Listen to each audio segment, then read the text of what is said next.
विद्यार्थी मित्रों नमस्कार। धोरण 9 हिंदी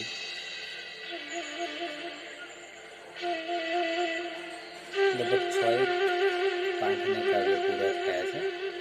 આજે 7મા काव्य तरफ જઈ રહ્યા છે। 7वां काव्य है सूरदास के पद और इसके कवि है सूरदास। पहले तो हम जान ले कि हिंदी साहित्य काल में सूरदास का स्थान कहाँ है। तो हिंदी साहित्य काल में कुल 4 काल है। एक आदिकाल, दूसरा है भक्ति काल, तीसरा है रीति काल और चौथा है आधुनिक काल, जो अब का काल माना जाता है। इसमें दूसरा जो भक्ति काल है, हमारे कवि सूरदास भक्ति काल के कवि हैं। भक्ति काल में 2 शाखाएं हैं, एक सगुण काव्यधारा और दूसरी है निर्गुण काव्यधारा। सगुण का मतलब होता है कि गुण सहित उपासना करना, और निर्गुण का अर्थ होता है कि रंग रूप आकार कुछ भी नहीं, केवल नाम की उपासना कही जाए तो, जैसे कि इस्लाम धर्म में हम बंदगी करते हैं उस पर। अब सगुण काव्यधारा और निर्गुण काव्यधारा में, सगुण काव्यधारा में 2 शाखाएं हैं, एक राम भक्त कवि और दूसरे है कृष्ण भक्त कवि। राम भक्त कवि में प्रमुख कवि है तुलसीदास और कृष्ण भक्त कवि में प्रमुख कवि है सूरदास और मीराबाई। उसी प्रकार निर्गुण काव्यधारा में 2 शाखाएं हैं। उसमें एक है ज्ञान मार्गी शाखा और दूसरी है प्रेम मार्गी शाखा। ज्ञान मार्गी शाखा के प्रमुख कवि है कवि और प्रेम मार्गी शाखा के प्रमुख कवि है जायसी। जैसे कि हमें कबीर के कहे हुए पढ़े हैं कि पाहन पूजे हरि मिले तो मैं पूजू पहाड़, ताते तो ये चाकी भरी इस खाई संसार। कहने का तात्पर्य है कि कबीर जी कहते हैं कि अगर पत्थर पूजने से भगवान मिलते तो मैं पहाड़ की पूजा करता। पहाड़ में कितने सारे पत्थर होते हैं, तो उसे तो वह अन्न पीसने का चक्की का जो पत्थर है वह अच्छा है, जिससे पीसा हुआ अन्न आटा संसार के लोग खाते हैं, यानी कि वह पत्थर उपयोगी है। यानी कि इस दोहे में कबीर जी ने मूर्ति पूजा का विरोध किया है। उनके समय में जो मूर्ति पूजा का आडंबर था, गुजराती में हमारे जो कवि अखा है वो कहते हैं कि एक मूर्ख ने एवी तेव पत्थर देखी पूछे देव, पानी देखी करे स्नान, तुलसी देखी तोड़े पान में, पानी देखी करे स्नान। यही बात अखा ने भी समझाई है। तो ये है निर्गुणवादी निर्गुण शाखा के ज्ञान मार्गी कवि है।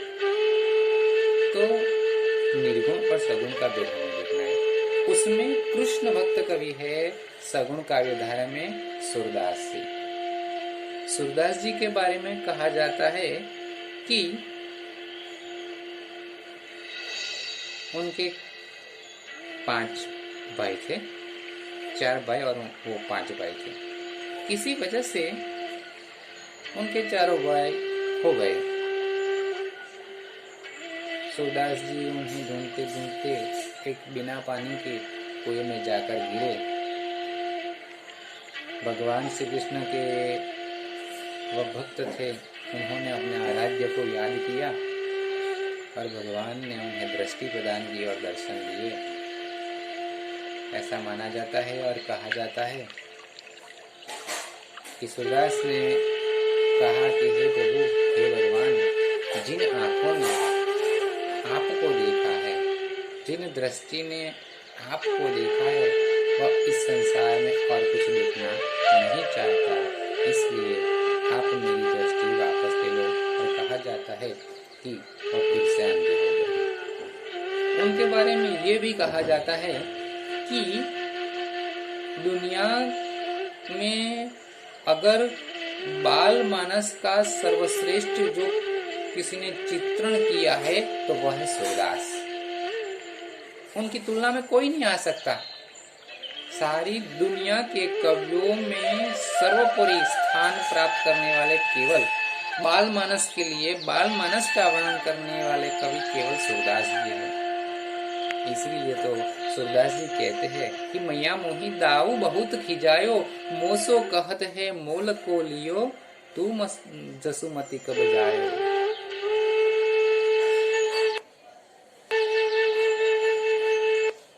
इस काव्य में सूरदास जी ने कहा है कि कृष्ण अपनी मैया यशोदा से शिकायत करते हैं कि हे मैया, दाऊ भैया मुझे बहुत चिढ़ाते हैं और मुझे कहते हैं कि तू नंद बाबा और यशोदा मैया का पुत्र नहीं है, क्योंकि यह नंद बाबा भी गोरे है और यशोदा मैया भी गोरी है। तू क्यों काला है? तुझे तो खरीद कर लाया गया है, क्योंकि तू नंद बाबा का पुत्र नहीं है। अगर नंद बाबा का पुत्र होता तो तू गोरा होता, तू काला क्यों है? तो इस प्रकार कृष्ण यशोदा मैया से शिकायत करते हैं और कहते हैं कृष्ण आगे कि सब ग्वाले मुझे चुटकी बजा बजा कर नचाते हैं और सब मुझ पर हंसते हैं, और तू भी ऐसी है। तू मोही को मारन सीखी, दाऊ कभी न खींचे। तू मुझे मारती है लेकिन दाऊ भैया को कभी कुछ नहीं कहती।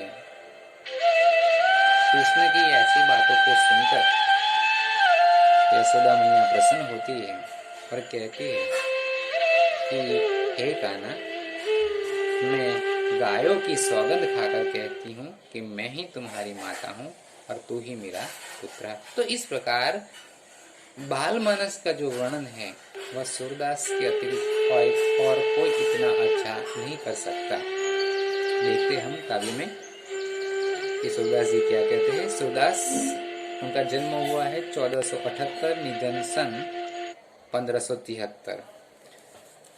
महाकवि सूरदास जी का जन्म कुछ लोगों के मतानुसार दिल्ली के पास सिही नामक गांव में हुआ था। कई लोगों का मानना है कि उनका जन्म मथुरा के पास रुकना या रेणुका क्षेत्र में हुआ था। उनका जन्मांत होना भी विवादास्पद है। कई बार तो ऐसा भी कहा जाता है कि उन्होंने अपनी आंखें फोड़ ली थी। ये भी दंत कथाओं में है। वल्लभाचार्य उनके गुरु थे। इनकी प्रेरणा से ही श्रीनाथ जी मंदिर में कृष्ण की लीलाओं से संबंधित पदों की रचना करते थे। ये कृष्ण के अनन्य भक्त थे। वात्सल्य एवं श्रृंगार रस के वर्णन में वे अद्वितीय है। प्रस्तुत पद में सूरदास जी की अनन्य भक्ति भावना का परिचय मिलता है। उनका मन सिवाय कृष्ण के कहीं और सुख नहीं पाता। जिन आंखों ने कमल के समान नयनों वाले श्री कृष्ण का दर्शन कर लिया हो, वे और देवता की आराधना कैसे कर सकते हैं। आराध्य देव का गुणगान सूर्य ने किया है। दूसरे पद में भी कृष्ण का मनमोहक वर्णन किया है। बाल कृष्ण की चेष्टाओं के माध्यम से बालक कृष्ण का मनोरम्य वर्णन किया है। तो इस प्रकार सूरदास ने अपने दोनों पदों में विनयी